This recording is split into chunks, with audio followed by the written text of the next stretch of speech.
Alright guys, so we're back on some JJK Phantom Parade, and I kind of want to push the agenda of this game is chill AF, you know? Lower rarity characters are not to be slept on. At this point, some are actually outbeating, are more valuable than SSRs in terms of helping you out with content, making that progression.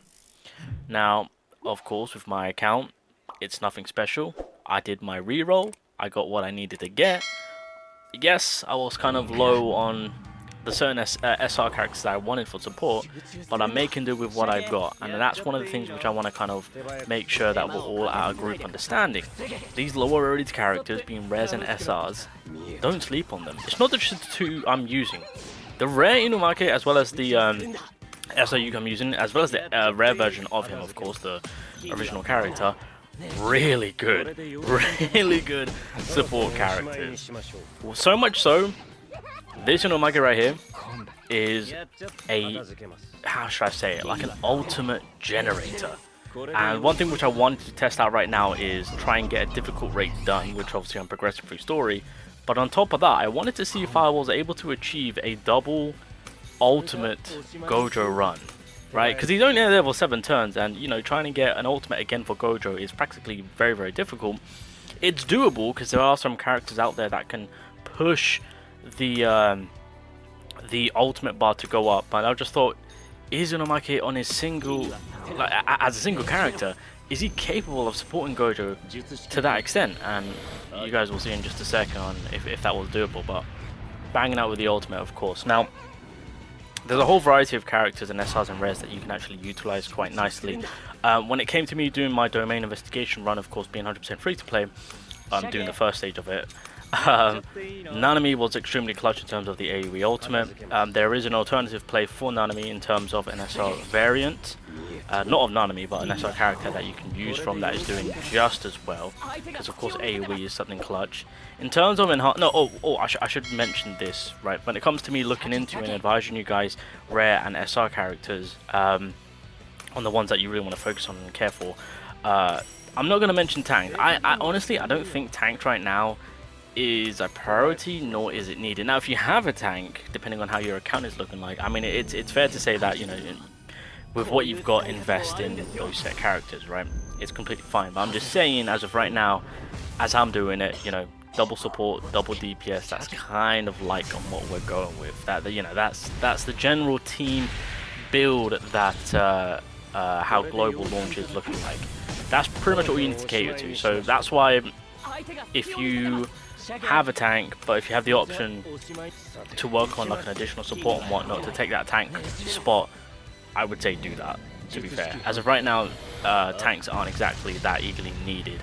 And oh yeah, second ult. I got my second ult, I forgot to mention that. So yeah, double ult, single run with the help of Inumaki right here, and then of course the boys combination, as I like to say, Nanami and Gojo coming together, and yeah, progression is being made beautifully and comfortably. Okay, so just wanted to throw out some SRs and rares out there, so that way you guys can maximize and capitalize on using some of these characters. If you have them, if you don't, you know, well, I mean, I've got a whole vast of characters to look out for, so you guys don't need to completely resort to and being like, I need an SSR, I need this SSR, I need that SSR. You know you don't. You're good, you're chill. Rares and SRs in this game are doing crazy work for us right now. And for the most part, especially with being free to play, when you're summoning, when you're doing singles, you've got more of a higher chance for SRs and rares to pull up. You know, that's just the name of the game. And so if we can make sure that it's actually fairly decent and actually worth for them to work on, we're gonna do it, right? So I'm not gonna talk too much about the obvious, aka for example the best support in the game. If you have Yaga, congratulations, run him. You should be running him. If you have him, you should be working on him. It's just kind of self-explanatory with how much of a crazy support character this is. So I'm not gonna go too much into details about Yaga right now. But to those who have him, congratulations. To those that don't have him, it sucks. I'm one of them, but we're making do. We're making do. Ultimately, Nanami and Yaga are like the two supports. If you have those two characters, those are going to be your two supports. Those are going to be two characters that you're going to be running within your team. It's as simple as that. What is actually somewhat helpful with these two, especially with this Nanami, is that his typing. One thing which I'm kind of lacking is red typing, and I think I'm having to resort to my Inumaki to do the most of the work, which clearly he isn't because he's a support. But what makes this character fantastic is, in my eyes, typing, chip damage, and then the general damage boosting that he applies. So it's just an overall fantastic support to have. But again, most already know this, and to those that have these characters are more than likely putting levels into them, and if that is the case, fantastic, keep it going. Momo, she is a fantastic AoE hindering character. One thing which I love about my team is that I've got two characters that can hinder. Now it's only a single target, but it's getting the job done at a high rate. To have Momo to have that safetyness with the evasion safety net along with AoE stunning, to then have it so that she can also buff up the allies, so increases all allies damage. Overall, this is just a fantastic supporting hindering type character. I unfortunately don't have Momo, but if you do have her, put some love into her, put some work down. Alright, level her up, get her going. She's definitely one of the characters that will help you out in scenarios when it comes to hindering fights and whatnot, right? And again, this was probably one of my top SR hindering character on my JP account when I was grinding through JP, so always going to show some love. Hopefully I put her sometime soon. But yeah, Mechamaru, yes, Green SR Mechamaru, AoE fantastic.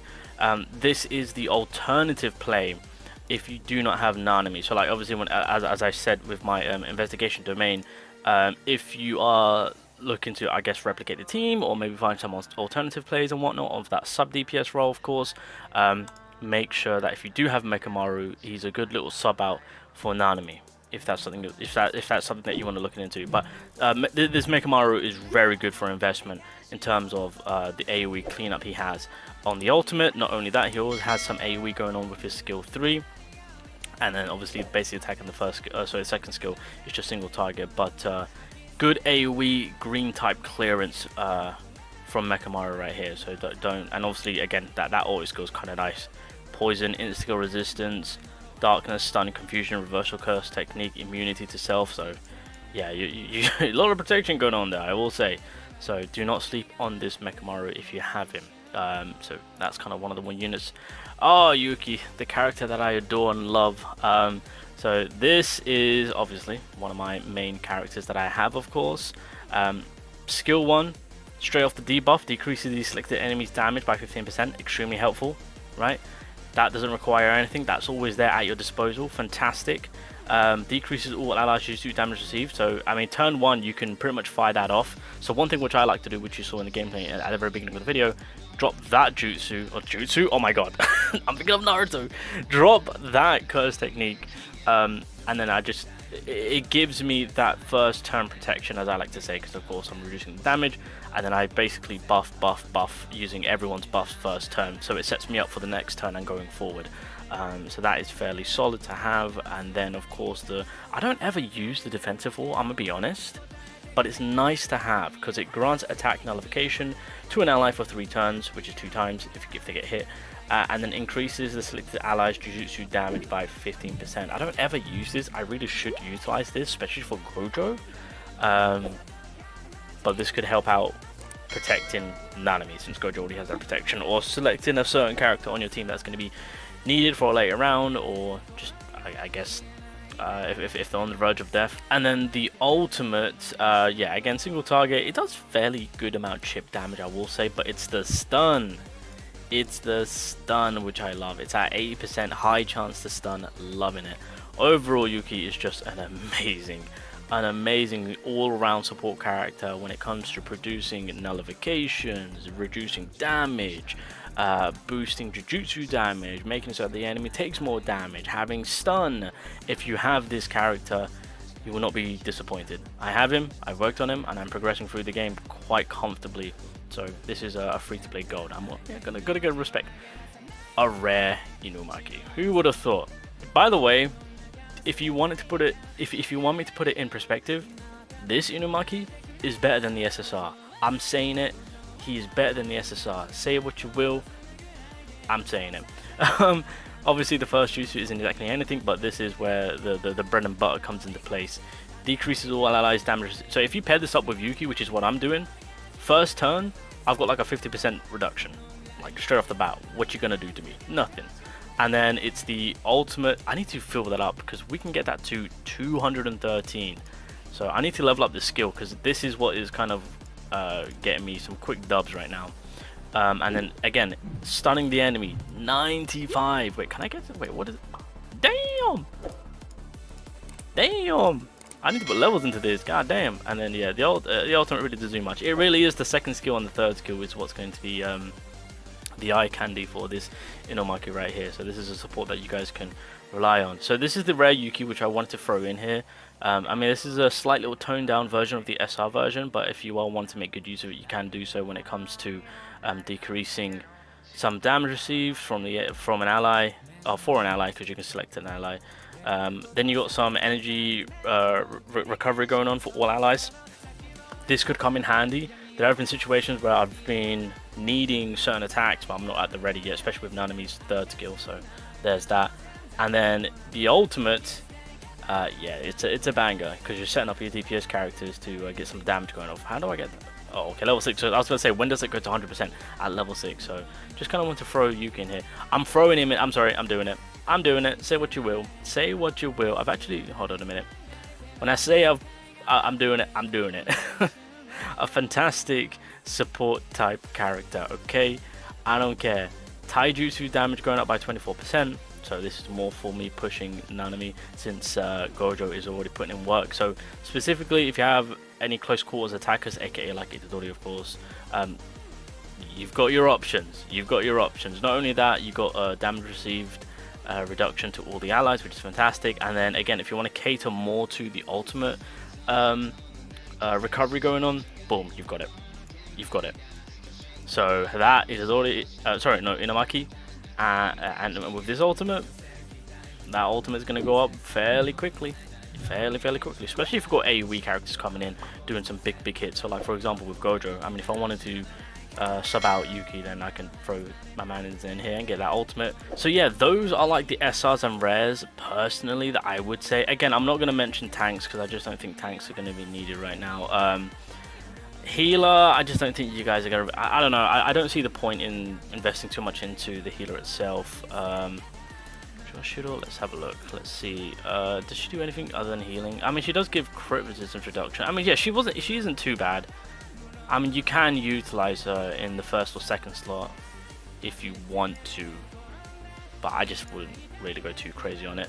And then of course Yoshiro, the character that I currently use, fairly okay-ish type character. I mean, the only good thing that I use about this character is basically this second skill. He does have grants and notification, but it's on for himself. Nothing too crazy going on. It's just a nice little support DOT, and any Taijutsu users will benefit from this character. That's the only advantage play I've got from this character. So I'll just throw them in as like nominees, I guess you could say. But the ones that I've spoken about highly, those are the ones that I would say that you want to make sure that you can utilize the most of. So when it comes to us being free to play, we're not going to have the luxury of having this SSR and that SSR, Thankfully, we do get to start off with like some of the best SSRs, especially if you're going to be rerolling for them, fair enough. But in terms of the other set characters, since technically speaking, we've got DPS kind of covered because we've got Gojo. But in a game like Jujutsu Kaisen Phantom Parade, one side of it is damage, but the other side is survival and buffing. There we go. And that is, yeah, that's where the lower rarity characters come on hand and do their job.